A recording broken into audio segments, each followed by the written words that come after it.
422 centimeters in feet? First of all, we need to know the value of 1 centimeter in feet.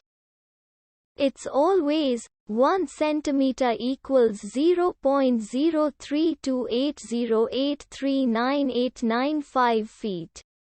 Now we have to multiply 0.03280839895 by 422.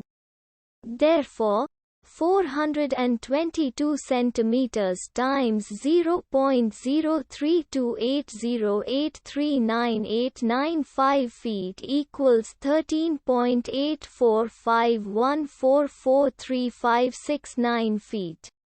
So, in other words, 422 centimeters equals 13.845144356 feet. We hope you have enjoyed this video. Please like and subscribe to our channel for more videos like this.